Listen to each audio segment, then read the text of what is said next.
नमस्कार, बिजनौर तक में आपका स्वागत है। जिलाधिकारी रमाकांत पांडे ने बताया कि कोविड-19 की वर्तमान स्थिति की समीक्षा के उपरांत इसके प्रभावी नियंत्रण के लिए संपूर्ण प्रदेश में प्रत्येक शुक्रवार की रात्रि 10 बजे से सोमवार की प्रातः 5 बजे तक संपूर्ण लॉकडाउन रहेगा।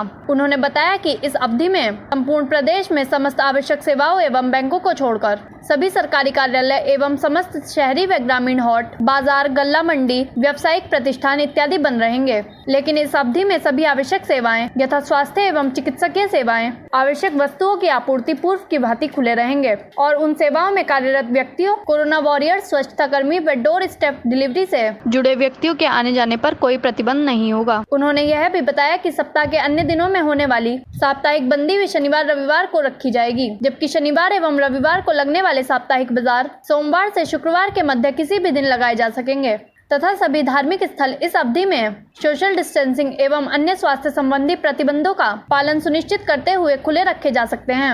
उन्होंने बताया कि उक्त निर्देशों के अनुपालन में जिले के विभिन्न स्थानों पर शनिवार व रविवार को लगने वाली साप्ताहिक पीठ व बाजार अग्रिम आदेश उक्त 2 दिनों में नहीं लगेंगे। इसके स्थान पर अन्य 5 दिनों में सुविधा अनुसार लगाए जाने पर कोई प्रतिबंध नहीं होगा। उन्होंने बताया कि 2 दिन के लॉकडाउन में वाहनों के आवागमन पर कोई प्रतिबंध नहीं रहेगा।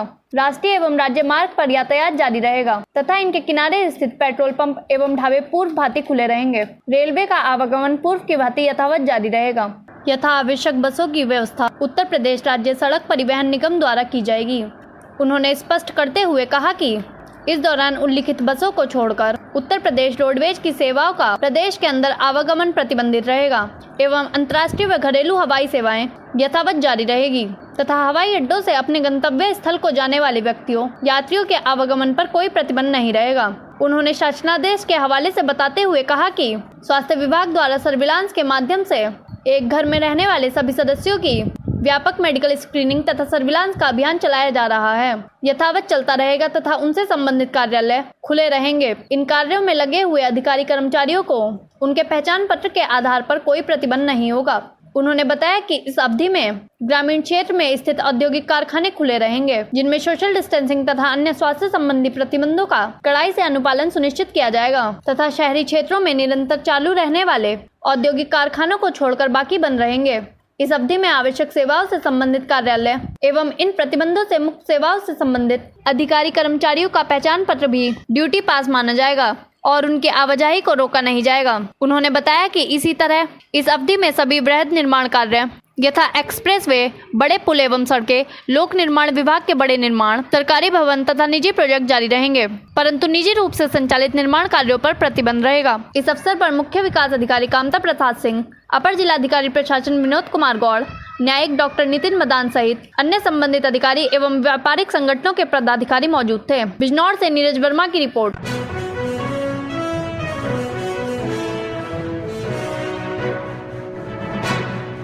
नमस्कार, बिजनौर तक में आपका स्वागत है। कोविड महामारी से निजात दिलाने के लिए स्वास्थ्य विभाग पूरी तरह से सजग दिखाई दे रहा है, जिसके अंतर्गत आज सामुदायिक स्वास्थ्य केंद्र में बनाए गए कोरोना क्वारंटीन सेंटर पर कोरोना संक्रमित मरीजों के संपर्क में आए 50 से भी ज्यादा संदिग्ध लोगों के सैंपल लिए गए, ताकि जांच द्वारा पता चल सके कि उनमें कोरोना महामारी के लक्षण तो नहीं हैं। उधर डॉक्टर ओम प्रकाश यादव ने कोरोना महामारी से बचाव एवं रोकथाम तथा लॉकडाउन की समीक्षा करते हुए स्वास्थ्य विभाग कर्मचारियों को निर्देश दिए कि धामपुर तहसील की सीमा में प्रवेश करने वाले प्रत्येक प्रवासी की प्रभावी ढंग से मेडिकल स्क्रीनिंग हो तथा इन प्रवासियों के होम क्वारंटीन की गंभीरता से कठोरता पूर्वक पालन करना सुनिश्चित कराएं और कोरोना संक्रमित मरीजों के संपर्क में आने वाले लोगों के ज्यादा से ज्यादा सैंपल लिए जाएं, ताकि इस महामारी से निजात पाया जा सके। धामपुर से दिनेश प्रजापति की रिपोर्ट। आपका? मेरा नाम राहुल चौहान, मैं पीएससी से, और आज हमारे यहाँ जो है 50 लोगों की सैंपलिंग की जा रही है। ये कुछ कॉन्टैक्ट थे पॉजिटिव केस के और कुछ जो है रैंडमली हैं, कुछ आशा वर्कर हैं हमारी, इनकी जो है आज सैंपलिंग कराई जा रही है।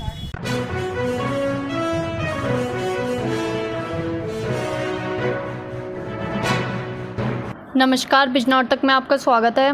गुरुवार को आई जांच रिपोर्ट में 4 और कोरोना संक्रमित मिले हैं, जिसमें एक 57 वर्षीय जिला अस्पताल लेडीज स्टाफ है जो मेडिकल कॉलोनी में रह रही थी, तो वहीं 36 वर्षीय व्यक्ति किरतपुर के मोहल्ला चौहान शाही हॉस्पिटल, एक 68 वर्षीय वृद्ध नजीबाबाद के मोहल्ला चेतराम व एक 29 वर्षीय युवक बिजनौर निवासी है। जिला अस्पताल की लेडीज स्टाफ में कोरोना संक्रमित की पुष्टि होने पर अस्पताल स्टाफ में हड़कंप मच गया। जिला अस्पताल CMS डॉक्टर ज्ञानचंद ने इसकी पुष्टि की।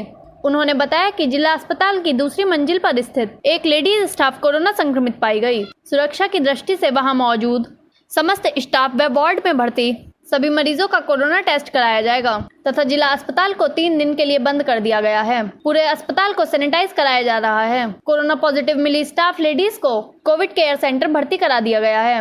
बताया जाता है कि कोरोना पाई गई लेडीज स्टाफ मेडिकल कॉलोनी में रहती है, जिसके आसपास के जिले को हॉटस्पॉट घोषित किया जा रहा है तथा कॉलोनी में रह रहे अन्य स्टाफ की भी जांच कराई जाएगी तथा पूरी कॉलोनी को सैनिटाइज कराया जाएगा। जिला अस्पताल को बंद कर दिया गया है, केवल इमरजेंसी सुविधाएं उपलब्ध। जिला अस्पताल को बंद कर दिया गया है, केवल इमरजेंसी सुविधाएं जारी रहेंगी। इमरजेंसी मरीजों को इमरजेंसी वार्ड में ही रखा जाएगा। सभी चिकित्सक पीपी किट का प्रयोग करेंगे तथा सुरक्षा का पूर्ण ध्यान रखा जाएगा। यदि अब देखा जाए तो जिले में कोरोना महामारी की चपेट में आने वाले लोगों की संख्या 442 पर पहुंच चुकी है, जिसमें 331 लोग कोरोना को मात देकर घर जा चुके हैं तथा 6 लोगों की जान भी चली गई है। अब बिजनौर में कोरोना के एक्टिव केस बढ़कर 105 हो चुके हैं। बिजनौर से राजू फहीम की रिपोर्ट। स्टाफ जो है कोरोना पॉजिटिव पाए गए हैं, उसका आपका क्या कहना है? एक पॉजिटिव आई है, उनको ट्रीटमेंट के लिए पीएमजी भेज दिया गया है और हमने अपना पूरा हॉस्पिटलाइज जो हॉस्पिटल है हमारा उसको सैनिटाइज करा के 3 दिन के लिए बंद कर दिया है। और जिस वार्ड में ड्यूटी थी वहाँ पे सब लोग अपना पूरा प्रिकॉशन रखते हुए पीपी किट पहन करके काम कर रहे हैं। और सारे स्टाफ की हम जांच कराएंगे, कोरोना टेस्ट कराएंगे। जो वहाँ मरीज भर्ती हैं उनकी भी और जो बीमारदार हैं उनकी भी सबकी जांच कराएंगे। जैसे कि मेडिकल कॉलोनी में जो है रहती थी और काफ़ी लोगों के संपर्क में गए हैं, तो क्या मेडिकल कॉलोनी में भी टीचिंग का जो है? हाँ, सब कार्रवाई मेडिकल कॉलोनी में भी कराएंगे, वहाँ पे भी लोगों के टेस्ट भी कराएंगे और सैनिटाइजेशन भी कराएंगे। तो डॉक्टर ये 3 दिन ही रहेगा या और बढ़ भी सकता है कि हॉस्पिटल बंद है? नहीं, फिलहाल 3 दिन ही रहेगा, उसके बाद की तो बाद में देखा जाएगा। तो सर इमरजेंसी सेवाओं का क्या? इमरजेंसी सेवाएं जारी रहेंगी, लेकिन एडमिशन नहीं करेंगे अभी किसी का। डॉक्टर जो मरीज जो भर्ती है ऑलरेडी जो गंभीर अवस्था है उनका क्या होगा? उनको देखा जा रहा है, अपनी पीपी किट पहन करके डॉक्टर देखेंगे उनका सारा काम होगा। अपने को सेफ रखते हुए पीपी किट पहन करके। अच्छा, फिलहाल जो नए मरीज आएंगे उनको भर्ती नहीं की? नए मरीज जो इमरजेंसी वाले होंगे उनको इमरजेंसी में रखेंगे और बाकी सबको जो अगर कोई सीरियस आता है तो उसको किसी अन्य केस में भेजा जाएगा।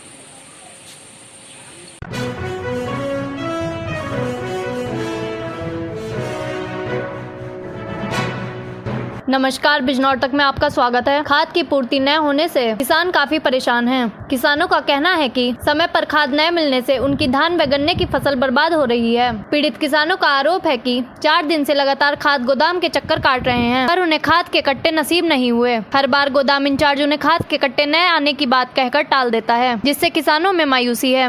जिला कृषि अधिकारी का कहना है कि सोमवार तक गाड़ी गोदाम पर भेजने का प्रयास किया जाएगा। ग्रामीण सुंदर सिंह, फरियाद, जाकिर, वकील बेगराज, प्रेम सिंह व राजपाल आदि का कहना है कि यदि समय पर फसल को खाद नहीं लगाया गया तो उनकी फसल पूरी तरह चौपट हो जाएगी, जिससे उन्हें काफी नुकसान उठाना पड़ेगा। कादराबाद से संगम चौहान की रिपोर्ट। सर, किसान हूँ। 15 दिन पहले गाड़ी आई थी, उसमें से भी कट्टे नहीं मिले। हम लाइन में लग के खड़े हो जावे और ये मनमर्जी खाद दे रहा है। कभी अफजलगढ़ वालों को दे दे, कभी गंगा पार वालों को दे दे। यहाँ के किसान रह जाए ऐसे बिना खाद के। एक आध कट्टा चाहिए हमें, उसमें भी लाइन में लगना पड़ा। 250-300 आदमी रहे हैं और वो भी ना कोई दूरी है ना कुछ है, ना किसी पे मास्क रहता है और ये भीड़ करके जब खाद देवे।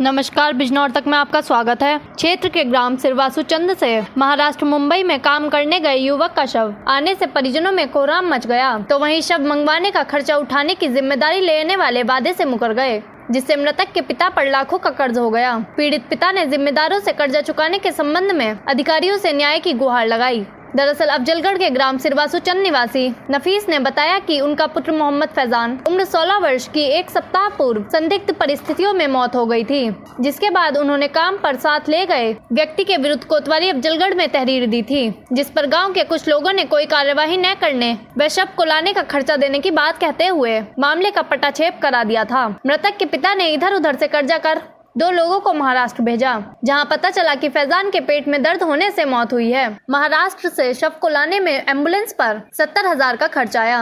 एम्बुलेंस चालक को रुपए देने के लिए जब मृतक के पिता जिम्मेदारी लेने वाले लोगों के पास पहुंचे तो वह उनसे पहले ही वहां से खिसक लिए। जैसे तैसे पैसों की व्यवस्था कर एम्बुलेंस चालक को दिए। वहीं रात्रि में ही फैजान के शव को सुपुर्द खाक कर दिया गया। बताया जाता है कि मृतक 6 बहन भाइयों में सबसे बड़ा था, जिस पर पूरे परिवार की जिम्मेदारी थी। वहीं कुछ लोग शव को लाने में आए खर्च की रकम को मृतक के पिता नफीस को दिलाने की बात कर रहे हैं। नाम आपका? मोहम्मद नफीस। जी, ये जो आपका बेटा गुजरा है, इसको जो एम्बुलेंस का खर्च की बात चल रही थी, किसने भरा? एम्बुलेंस का खर्च जो मैंने भरा मांगता हूँ का। हाँ जब इन्होंने जिम्मेदारों ने प्रधान ने जिम्मेदारी ली थी सरफराज ने, हाँ और वो भी नहीं देगा तो मैं दूंगा, तुम्हारी बोटी को मैं मंगवा के दूंगा। हाँ।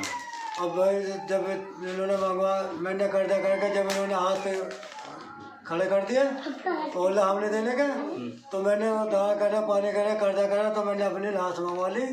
अब इनसे पैसों क्या हुआ तो ये पैसों साफ मना कर रहे थे, हम नहीं जानते कुछ भी।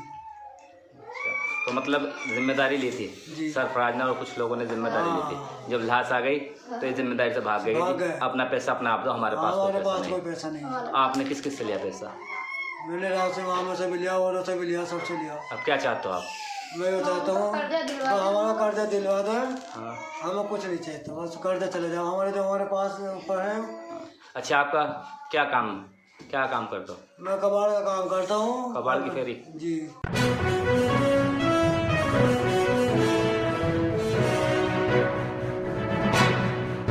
नमस्कार, बिजनौर तक में आपका स्वागत है। सीबीएसई का कक्षा 10 का परीक्षा परिणाम शानदार रहा। बेटियों ने परीक्षा में बाजी मारी।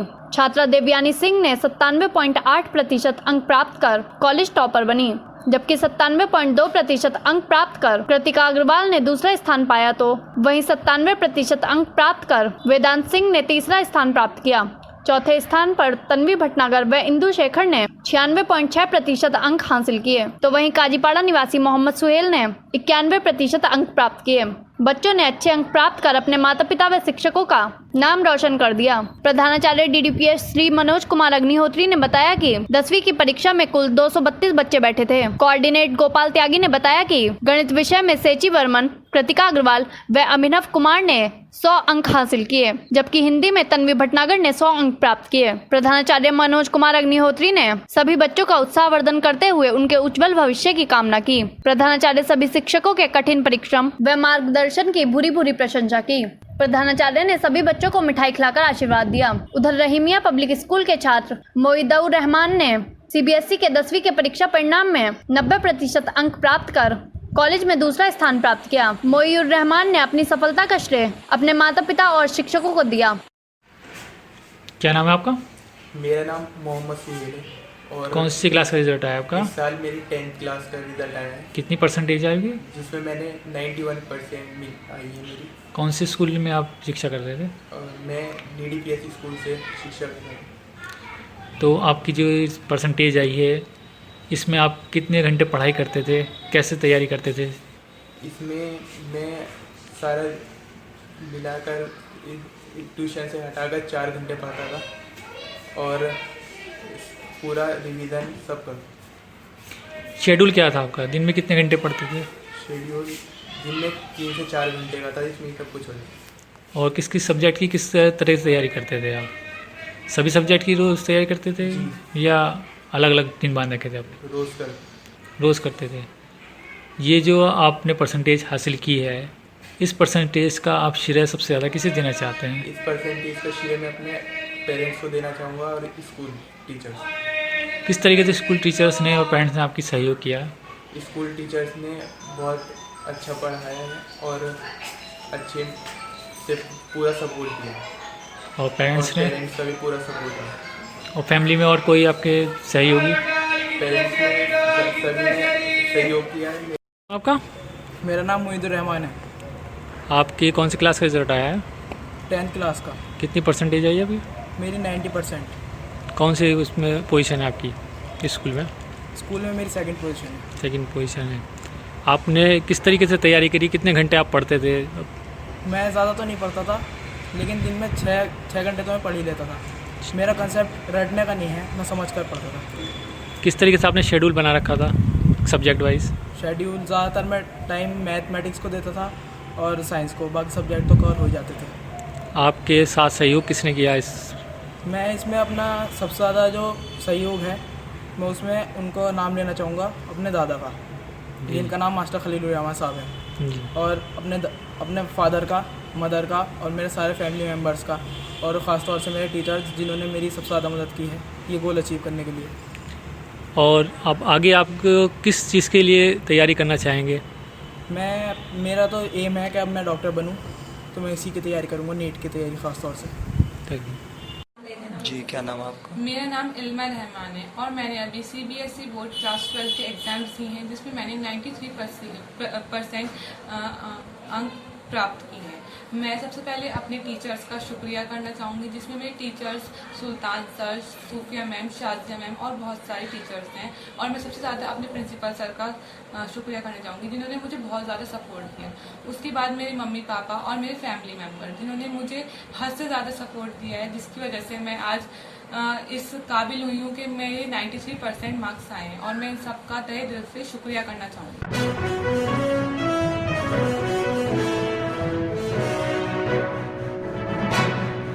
नमस्कार, बिजनौर तक में आपका स्वागत है। CBSE कक्षा 10 के परिणाम में Priyanka modern senior secondary school के छात्र छात्राओं ने पूर्व वर्षों की भांति इस वर्ष भी उत्कृष्ट प्रदर्शन करते हुए अपना विद्यालय का नाम जनपद स्तर पर रोशन किया। डायरेक्टर प्रियंका राणा, प्रधानाचार्य DS नेगी ने सभी छात्र छात्राओं के उज्जवल भविष्य की कामना की। अंचला कृष्णमूर्ति ने 97.8% अंक प्राप्त कर विद्यालय टॉप किया। इसके अलावा पिंकी राजपूत ने 97.4% अंक पाकर दूसरा तथा जानवी विनम्रता निकिता ने संयुक्त रूप से 96.8% अंक प्राप्त कर तीसरा स्थान प्राप्त किया। डायरेक्टर राणा प्रियंकर सिंह ने बताया कि इस वर्ष प्रियंका स्कूल के 51 छात्र छात्राओं ने 90% से ऊपर अंक प्राप्त किए हैं तथा 15 छात्र छात्राओं ने 95% से ऊपर तथा सभी छात्रों ने इस वर्ष भी उत्तीर्ण होने पर स्कूल का नाम रोशन किया। धामपुर से दिनेश प्रजापति की रिपोर्ट। मैं DS नेगी, प्रधानाचार्य Priyanka model senior secondary school Dhampur. आज क्लास 10th का बोर्ड का रिज़ल्ट निकला है। इसमें हमारे 400 बच्चों में से सभी बच्चे उत्तीर्ण हैं। हमारा 100% रिज़ल्ट रहा है, जिसमें से कि अंचला कृष्णमूर्ति उसने 97.8% मार्क्स पाए हैं। 15 बच्चे हमारे 95% से अबव हैं। 50 बच्चे लगभग उनका 90% से ऊपर मार्क्स आए हैं। तो रिज़ल्ट हमारा बहुत ही अच्छा है। इस मौके पे मैं सभी बच्चों को, सभी टीचर्स को, सभी अभिभावकों को अपनी ओर से बधाई देता हूँ। साथ ही हमारे अपने श्री राणा प्रियंकर सिंह, जो कि हमारे स्कूल के डायरेक्टर हैं, उनको, प्लस जितने भी हमारे मैनेजमेंट के लोग हैं, उन सबको भी बधाई देता हूँ, इसलिए कि उन्होंने हमेशा स्कूल में अच्छे रिज़ल्ट के लिए हमेशा वो इसके लिए प्रयासरत रहे। और उन्होंने न केवल बच्चों का बल्कि टीचर्स का भी हमेशा उनको एक मॉरल सपोर्ट दिया। और इसकी वजह से ही पिछले वर्षों की भांति इस वर्ष भी हमारे स्कूल का रिज़ल्ट बहुत ही अच्छा रहा। ज़िले में बहुत अच्छा रिज़ल्ट है। एक बार पुनः आपको बता रहा हूँ कि शायद इतने बच्चे कहीं भी क्लास 10th के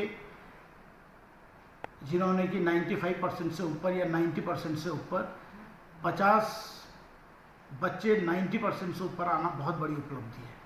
फिर से मैं सभी लोगों को, सभी बच्चों को, अभिभावकों को, अपने टीचर्स को, मैनेजमेंट को इस अच्छे रिज़ल्ट की बधाई देता हूँ। धन्यवाद।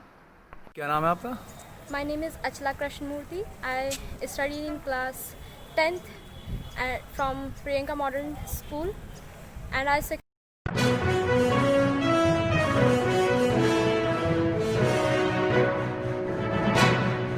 नमस्कार, बिजनौर तक में आपका स्वागत है। प्रशासन द्वारा किसानों की आवाज दबाने के लिए संगठन के कार्यकर्ताओं पर किए जा रहे फर्जी मुकदमे के विरोध में मंगलवार को जनपद बिजनौर में भाकियू के राष्ट्रीय प्रवक्ता राकेश टिकैत के पहुंचने पर प्रशासन के हाथ पांव फूल गए। किसानों के आंदोलन की आशंका को देखते हुए प्रशासन ने कलेक्ट्रेट और नुमेश ग्राउंड चौराहे पर भारी पुलिस बल तैनात कर दिया तथा सड़क पर बैरिकेडिंग लगाकर रास्ता बंद कर दिया। चौराहे पर तैनात पुलिस बल ने वहां से किसी को गुजरने नहीं दिया, जिससे आम जन को भी भारी परेशानी का सामना करना पड़ा। दरअसल किसान नेता अरविंद राजपूत की गिरफ्तारी के विरोध में मंगलवार को राकेश टिकैत बिजनौर पहुंचे तथा ग्राम रसीदपुर गढ़ी रुके। भाकियू संगठनों ने पराग डेयरी में किसानों की रैली बुला ली। इस दौरान किसानों को संबोधित करते हुए राकेश टिकैत ने कहा कि किसानों की आवाज को दबाने के लिए संगठन के कार्यकर्ताओं पर मुकदमे दर्ज किए जा रहे हैं, जिसे किसी भी कीमत पर बर्दाश्त नहीं किया जाएगा। बाद में प्रशासन ने प्रतिनिधिमंडल को वार्ता के लिए बुलाया। युवा प्रदेश अध्यक्ष दिगंबर सिंह ने बताया कि वार्ता के दौरान किसानों के खिलाफ दर्ज किए गए फर्जी मुकदमे निरस्त पर सहमति बनी है।